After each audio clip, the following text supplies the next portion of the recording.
Just hours ago, the excavation team at Skinwalker Ranch uncovered something buried beneath the soil that no geologist, engineer, or scientist on site could identify. What began as a structured environmental dig became an emergency extraction after the ground shifted in a way no recording device could explain. High-speed cameras captured a brief disturbance, and what appeared to be a heat signature rose from below before collapsing inward on itself. Tonight, we break down the discovery still under review. Before we continue, make sure to subscribe for updates. Skinwalker Ranch has long been described as a place where the impossible becomes physical, where strange lights streak across the sky, where animals behave unnaturally, and where sensors record movement long after the crew has gone silent. Located in northeastern Utah, this isolated property first gained notoriety through decades of unexplained encounters reported by local ranchers. Cattle vanishing without a trace, electronic devices draining instantly, and shadows captured in motion despite no visible subject. Over the years, the ranch earned a reputation that turned curiosity into caution. It became known not just as a hotspot, but as an intelligent environment, one that reacts. When modern investigators took control of the property, they approached it with science, not fear. The objective was simple: observe, record, and find a rational explanation. But what made this excavation different was that the team did not decide to dig based on legend. They dug because of data. 3 months prior, a high-resolution ground scan detected an unusually dense object 8 feet beneath the soil, near a flat clearing close to the western ridge. The scan showed structured layering, not random mineral compression. Initial theories suggested potential historic debris, maybe remnants of an old ranch foundation or even long-buried machinery. However, what turned interest into immediate investigation was the pattern. The readings did not move naturally with ground composition. Instead, they appeared to shift slightly over time, almost tracking with electromagnetic changes above ground during atmospheric anomalies. The excavation zone remained inactive until last week, when a sudden spike in thermal variance aligned perfectly with a recurring energy burst captured at 2:23 a.m., matching previous unexplained events. That was enough to authorize the dig. The moment the ground was broken, it became clear the team was not simply uncovering history. They were disturbing something still responding. To understand why the excavation took place exactly where it did, investigators traced the data back 6 months. During routine monitoring near the western ridge, a series of pressure variations were detected just beneath the soil surface. At first, analysts believed these fluctuations were caused by temperature-related expansion, possibly from buried sediment layers. But what stood out was the pattern. The pressure changes appeared only during high electromagnetic readings above ground, often right before camera interference. It was as if whatever lay beneath responded to activity, not conditions. The team marked the area for future evaluation, but placed the investigation on hold due to safety protocol. According to documented guidelines, no soil disturbance was permitted near known interference zones without independent confirmation. That confirmation came 4 weeks later when a ground radar sweep revealed the anomaly had shifted location by nearly 8 inches. The change was too precise to be caused by erosion or seismic activity. A senior geophysicist remarked, "Geology does not migrate with atmospheric fluctuation. That's behavior, not layering." Still hesitant, researchers decided to run a low-impact test. 2 remote temperature probes inserted 1 meter apart at shallow depth. Within 12 hours, both probes recorded identical heat spikes, followed by immediate cooling. That level of synchronization is extremely rare in soil testing. Moments later, a motion detector placed near the ridge triggered without any visual contact. The crew assumed it was small wildlife until multiple sensors fired in sequence across an aligned path, leading directly to the marked dig site. In field notes, the lead investigator wrote, "It has never been us moving toward it. It has always been moving toward us." That line influenced the final approval. The excavation was greenlit with one priority: retrieve whatever was beneath before it shifted again. The team expected something unusual. What they encountered went far beyond Anomaly. The excavation began at exactly 9:30 a.m. under controlled conditions. The team agreed on a shallow layer approach, removing soil in measured sections to avoid disturbing possible archaeological formation or underground pressure pockets. Standard field tools were used first: manual trenching equipment, imaging bores, and soft bristle brushes to reduce vibration. For the first 20 minutes, the dig progressed normally. But at just 2 feet below the surface, one of the crew members noticed the soil texture was inconsistent. It appeared layered in thin, uniform strips, rather than the typical natural compaction expected in that part of the ranch. Geologists began evaluating the sample and noted the sediment contained detectable traces of magnetite, a mineral capable of influencing compass direction. Yet the spread of magnetite was too precise, forming curved lines in parallel motion that looked intentionally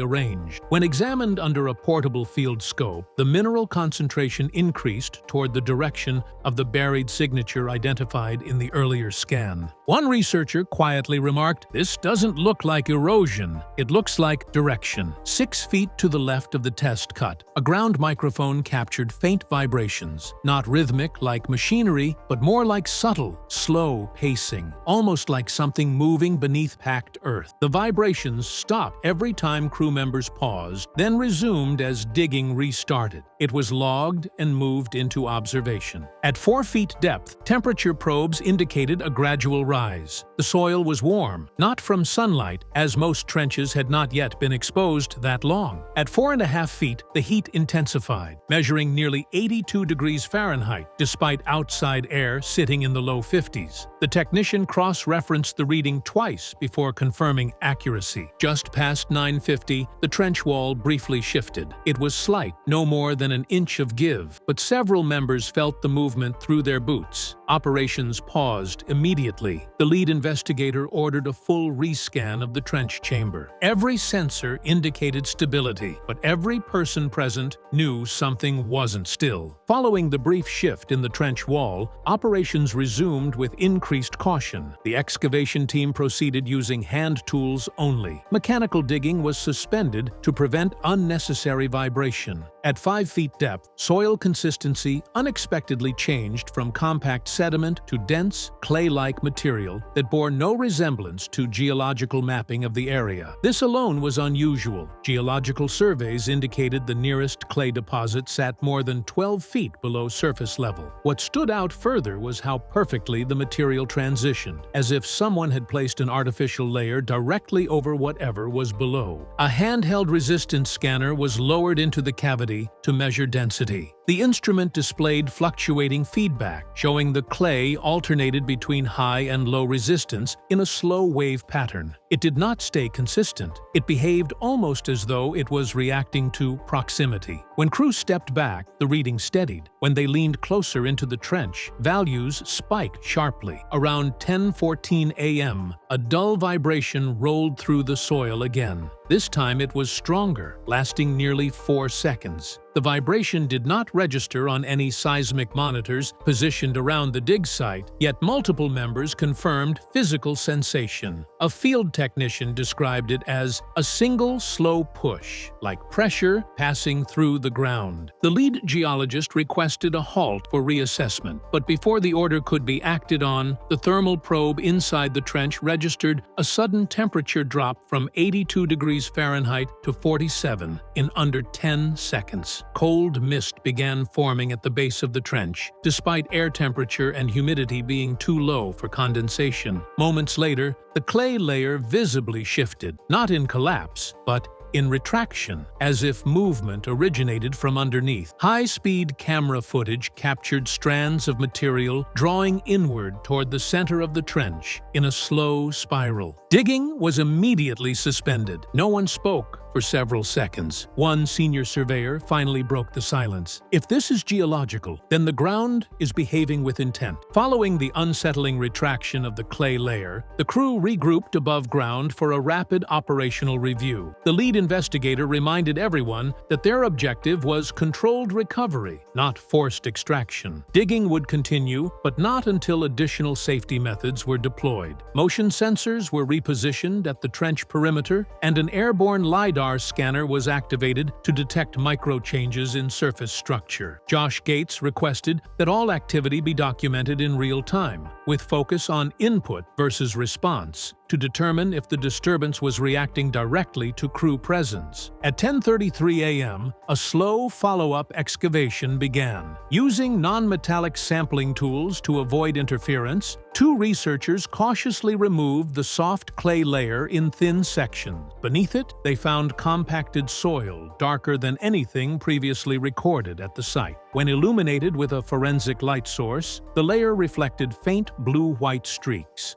not consistent with moisture or mineral traces. Attempts were made to collect a sample. Each time, thermal readings spiked and handheld scanners froze before data could be stored. At 10:37, an audio technician monitoring ground microphones reported hearing what sounded like low-level oscillation coming from below, similar to rhythmic pressure pulses. When isolated and amplified later, the pattern mirrored the cadence of shallow breathing. But in that moment, the effect was subtle enough to pass without immediate alarm. The excavation team continued, slowly clearing debris until a shallow depression became visible directly beneath the anomaly. The outline appeared structured, almost circular, measuring approximately 22 inches wide. A slim metallic probe was inserted gently to test depth. It made contact at exactly 2.5 inches below the depression. The contact point registered both resistance and slight vibration. Without warning, all three humidity sensors surrounding the trench fired simultaneously. A faint ground tremor followed, lasting less than a second, yet strong enough to cause one tripod to shift. No seismic anomaly appeared on the monitoring station. The geophysicist nearest the trench stepped back and said quietly, "It's not reacting to pressure. It's reacting to inspection." The decision was made to stop digging, but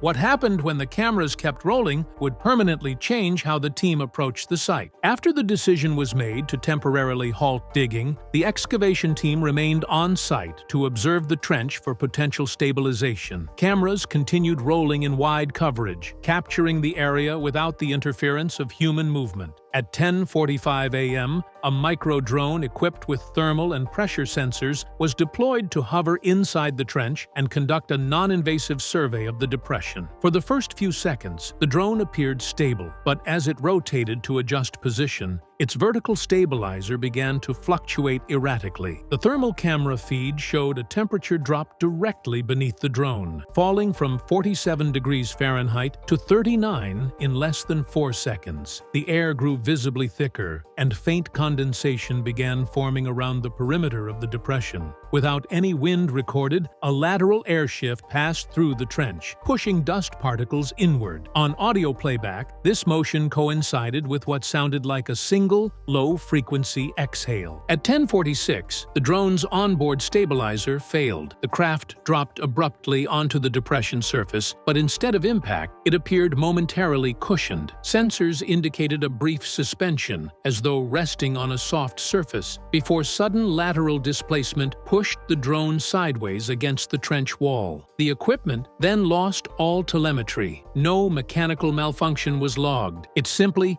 powered down. Immediately following the drone failure, the soil within the depression began to contract, drawing inward at a rate too slow to be considered collapse, but too directional to be entirely natural. High-speed camera footage showed particles pulling toward the center in a spiral motion. The lead investigator described it as a breath drawing inward, resembling the motion previously recorded, but now stronger and sustained. The trench wall then emitted a single, audible crack. Several Several crew members instinctively backed away. One field technician stepped forward to secure a sensor unit when the ground shifted again, this time extending toward the surface in a pulse-like wave. The excavation chief raised a hand and gave the order. Complete hold, no further contact. What happened next escalated beyond physical disturbance. The site was no longer reacting to digging. It was reacting to observation. As the trench remained sealed and all digging ceased, the crew took several steps back to establish a safe perimeter. Cameras were repositioned to wide-angle formation, and a full observational silence was initiated per emergency protocol. For nearly 30 seconds, the site remained still. No temperature variations, no pressure anomalies. The team noted the calm, but did not approach. Then, without warning, the thermal imager detected rapid expansion in the center of the depression.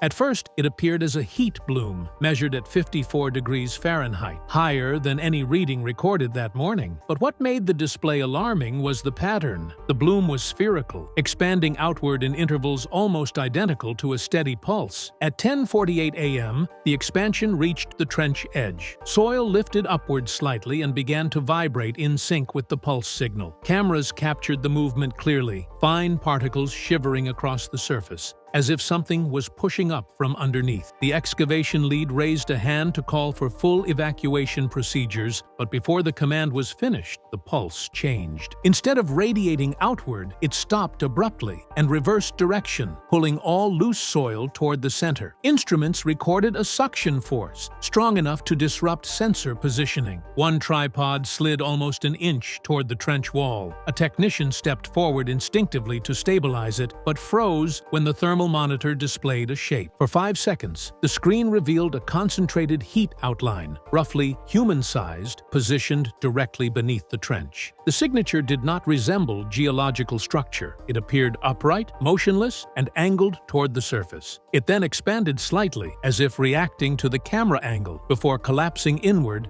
and vanishing completely. No one spoke. The ground sensor alarm engaged for the first time in the project's history with a high-risk alert code. The site manager issued the only remaining command permitted under Level Red protocol: immediate extraction. Secure everything. No further observation. The excavation was over, but what they captured had only just begun revealing itself. Once the command for immediate extraction was issued, the crew began moving equipment out of the trench area, prioritizing sensor storage over visual capture. Per emergency protocol, the final 30 minutes of field data were automatically uploaded to a secure server before shutdown. The team dispersed across the staging tents, most refusing to discuss what they believed they had seen. As the field operators secured transportation for the night, the digital surveillance review team remained behind. At 12:15 p.m., the trench footage from the high-speed camera, recorded at 2,000 frames per second, was uploaded for stabilization analysis. On normal playback, the footage simply showed loose soil shifting inward during the pulse, but at extremely reduced speed, the movement revealed pattern. The particles were not only converging, they were forming radial lines, spreading outward like spokes on a wheel. Each spoke remained stable for a fraction of a second before collapsing inward simultaneously. At the moment of maximum contraction, an image emerged, not in visible light, but in depth-shadow contrast. For 4 frames, equivalent to just under 2 milliseconds, the depression appeared to form a complete oval aperture, smooth along the edges, as if shaped from beneath. Within that oval, a second void briefly opened, narrow, vertical, and centered. A technician compared the frame to previous seismic imaging overlays and noted, "This doesn't match geological fracture. This looks like intention." The aperture collapsed instantly, and the soil returned to passive state. The screen then flickered twice before full audio synced with the image. In that instant, a soft broadband sound filtered through the static. Low tremor, measured frequency, 6.3 Hz, well below human speech. On-site observers had not heard it, but the recording had. When the data analyst replayed the footage a final time, she leaned back from the monitor, removed her headset, and marked the clip slip as restricted. Her report included only 7 words. We were not seeing an object. We were being seen. Following the restricted classification of the trench footage, the excavation team transitioned from active field protocol to post-investigation review. At 1300 hours, a closed session meeting was convened in the temporary command trailer located just outside the perimeter zone. Only 7 individuals were present: the site lead, the excavation director, 2 digital analysts, the scientific coordinator, the compliance officer, and a legal observer. The footage played once without commentary. When it ended, no one reached for the replay button. The compliance officer spoke first, stating that under current operational guidelines, excavation in that section must cease until an independent technical panel determines non-anomalous condition. The scientific coordinator disagreed, noting that confirmed anomalous activity requires suspension, not pending inspection. At that moment, the legal observer stepped forward and placed a sealed document on the table. It outlined a protocol rarely referenced during research operations. It specified that when observed activity appears to interact with investigative action itself, the proper course of response is not escalation, but isolation. The excavation director summarized the decision in 11 measured words. We will not dig further. We will not attempt replication. Cameras and scanning devices were boxed and removed from the immediate site. Soil extraction plans were suspended indefinitely. A follow-up security review determined that no footage would be publicly released without unanimous approval from an advisory committee yet to be assembled. Before sunset, the trench area was isolated with temporary construction mesh. Equipment was relocated beyond the 200-yard exclusion radius. The team dispersed under non-disclosure advisory. Later that evening, one final observation was noted by the off-site analyst assigned to thermal audio review. While isolating the frequency at 6.3 Hz, she detected a second pattern layered beneath the first, a faint harmonic rise measured at 10.1 Hz. The shift was subtle but deliberate, occurring precisely at the moment the team withdrew. The final notation in her report read, "It changed after we left," as if it noticed.